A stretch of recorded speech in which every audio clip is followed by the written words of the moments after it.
Hola comunidad, mi nombre es Nicolás y en el video anterior les comenté que iba a explicar cuáles son los principios del entrenamiento. Estos principios del entrenamiento tienen que ver con la adaptación que se genera en el inicio cuando empezamos a entrenar, pero que va a seguir acompañándonos paralelamente en todo momento que estemos entrenando. Bien, y uno de los principios es la individualidad.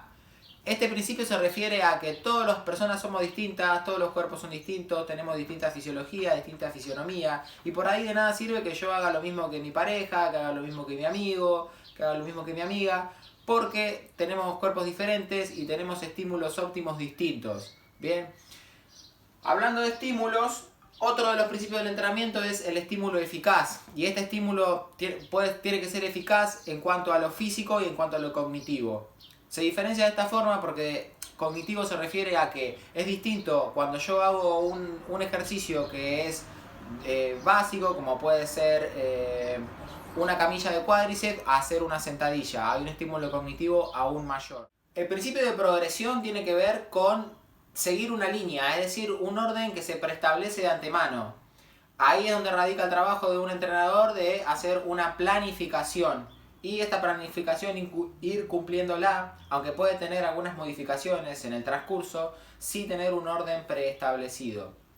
El principio de sucesión tiene que ver con el orden de las cargas en los entrenamientos. Por ejemplo, si yo estoy trabajando fuerza máxima, después puedo trabajar fuerza potencia y puedo terminar trabajando fuerza resistencia. Es decir, tiene que ver con una sucesión de las cargas en los entrenamientos.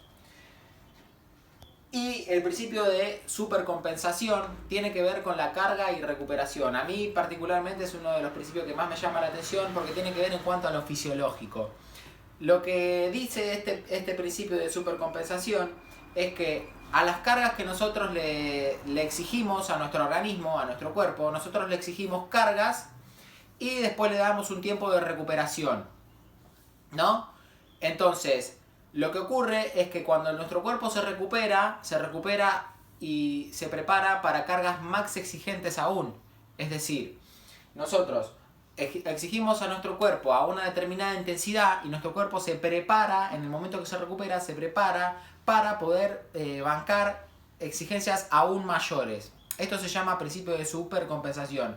Entonces tiene que ver también que el entrenamiento es importante y óptimo tener un buen descanso para que se produzca este principio. La variedad tiene que ver con no hacer siempre lo mismo. Por ejemplo, si pensamos en un trabajo de gimnasio, de musculación y pensamos en trabajar los pectorales, no hacer siempre, por ejemplo, press de banca normal, sino ir variando ángulos, ir variando, hacerlo con barra, después hacerlo con mancuerna, trabajar otro tipo de ejercicio. Tiene que ver con variedad de la carga para tener mejores resultados. La alternancia refiere a la alternancia propiamente dicha de los ejercicios. Por ejemplo, trabajo de músculos antagonistas, trabajo en circuito donde primero trabajo tren superior, después trabajo tren inferior, después trabajo zona media y así lo voy repitiendo. Es decir, tiene que ver con ir alternando los ejercicios en una misma sesión de entrenamiento o en una sesión ya planificada para poder ir teniendo mejores resultados. Aseguramos que se produzcan las adaptaciones, primero que nada con constancia, o sea, es decir, de nada sirve que yo entrene 3 días, 3 meses y después deje por un año, por ejemplo. Es decir, tiene que haber una repetición y una continuidad. Esto se refiere básicamente a la constancia. Por otra parte, la periodización se refiere a periodos determinados donde yo estoy entrenando con una planificación y después se va rotando. Bien, o sea, un periodo voy a estar haciendo tal cosa, otro periodo voy a estar haciendo otra. Y por otra parte, la regeneración, es decir, un tiempo determinado donde el organismo necesita una regeneración completa de todo el tiempo en el que estuvo exigiéndose. Esto puede ser, por ejemplo, para los deportistas de alto rendimiento, donde tienen al año, por ejemplo, un mes o 15 días de vacaciones, donde si bien hacen trabajos, se regenera por completo los tejidos y así pueden empezar en óptimas condiciones a volver a entrenar y exigirse al 100. ¿Hacia dónde va dirigida la adaptación? Tiene que ver con la especialización y cuando hablamos de sistemas, tiene que ver, por ejemplo, los sistemas musculares que vamos a utilizar en los entrenamientos, los sistemas energéticos, qué sistemas energéticos queremos estimular más que otros, y tiene que ver con los movimientos, o sea, con los movimientos que vayamos a realizar y que haya una transferencia, si es que tenemos que hacer un gesto deportivo, si somos deportistas, que los entrenamientos que hagamos tengamos y por otra parte, la adecuación de las cargas. La adecuación de las cargas va a depender del sujeto que entrenemos.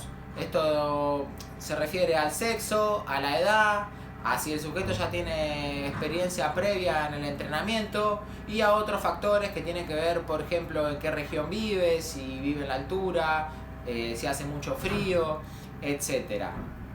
Y cuando hablamos de cargas, las cargas se refiere a algo general, a todo lo que hablamos anteriormente tiene que ver con las cargas.